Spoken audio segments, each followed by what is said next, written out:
नमस्कार। आर्यावर्त चैनल में आपका स्वागत है।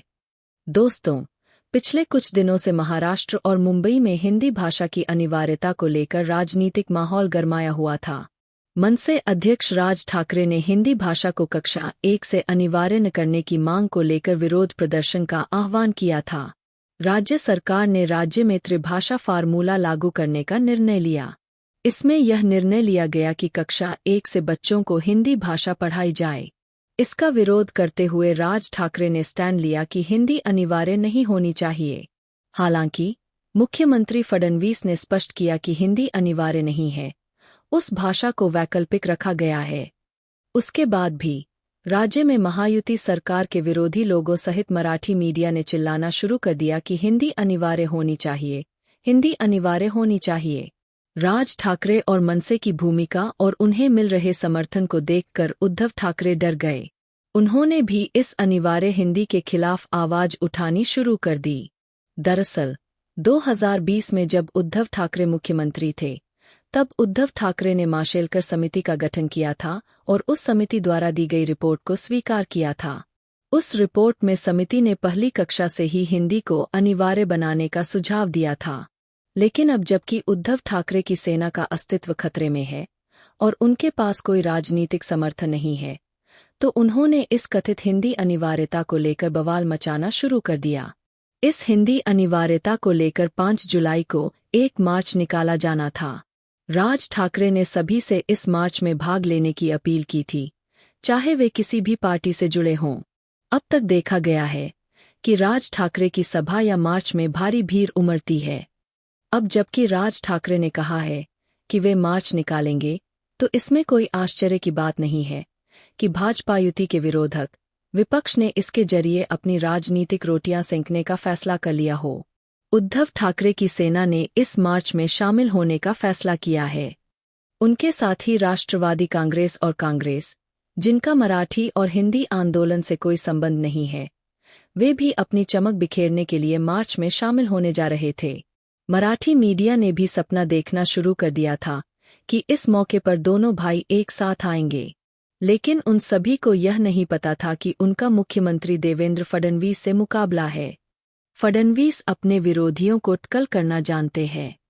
जब उन्हें पता चला कि मार्च होगा और इसका उबाठा सेना, एनसीपी और कांग्रेस लेंगे, तो फडणवीस ने हिंदी भाषा से संबंधित 2 जीआर रद्द कर दिए। अब जिस कारण से मार्च होना था, वह नहीं रहा। इसलिए उबाठा सेना का गुस्सा तुरंत दिखाई दिया। उद्धव ठाकरे ने प्रेस कॉन्फ्रेंस की और राज्य सरकार से पूछा कि उन्होंने अब जीआर क्यों रद्द कर दिया।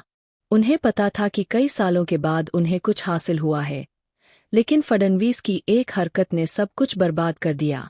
फडणवीस ने न केवल 2 जीआर रद्द किए, बल्कि एक तीर से कई शिकार भी किए। यह तय था कि राज ठाकरे का मार्च बड़ा होगा। यह भी तय था कि उभरती सेना अपने राजनीतिक अस्तित्व के लिए मार्च में अपनी बड़ी उपस्थिति भी दिखाएगी। एनसीपी और कांग्रेस का अब महाराष्ट्र की राजनीति में कोई स्थान नहीं है, लेकिन इस मार्च के आधार पर वे भी अपने सिर पर छत का आनंद ले रहे थे। हालांकि फडणवीस ने जीआर रद्द कर दिया और नियोजित मार्च को खत्म कर दिया। मराठी मीडिया को राज और उद्धव ठाकरे ये 2 भाई एक साथ आने की चिंता थी, इसलिए मराठी मीडिया पिछले कुछ महीनों से इन दोनों भाइयों को साथ लाने की बहुत कोशिश कर रहा था, लेकिन कोई बात नहीं बन पा रही थी। राज ठाकरे ने हिंदी विरोध के आधार पर अपील की और उद्धव ठाकरे ने ताली बजाई। दोनों भाई मार्च निकालने की वजह से साथ आने वाले थे। हिंदी विरोध ने उन्हें साथ आने की वजह दी थी।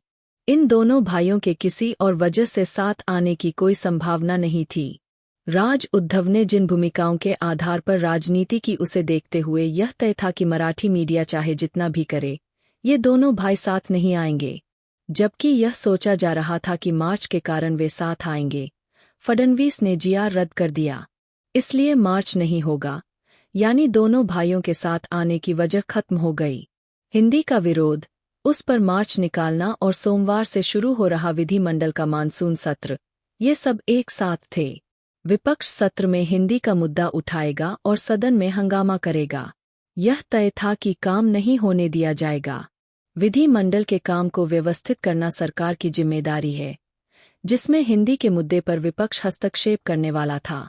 जनता के काम नहीं हो पाते, लेकिन जीआर रद्द हो गया। अब मार्च नहीं निकाला जाएगा, इसलिए विपक्ष के हाथ में जो हथियार था वो कुंद हो गया है। वो अब इस मुद्दे पर कुछ नहीं कर पाएंगे। फडणवीस ने विपक्ष की हवा निकाल दी।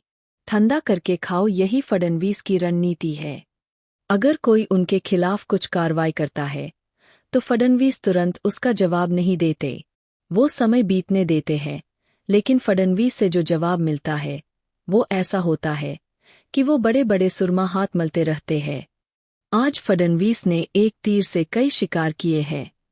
दोस्तों, अगर आपको ये वीडियो पसंद आए तो लाइक करें, शेयर करें और आर्यावर्त चैनल को सब्सक्राइब करें। धन्यवाद।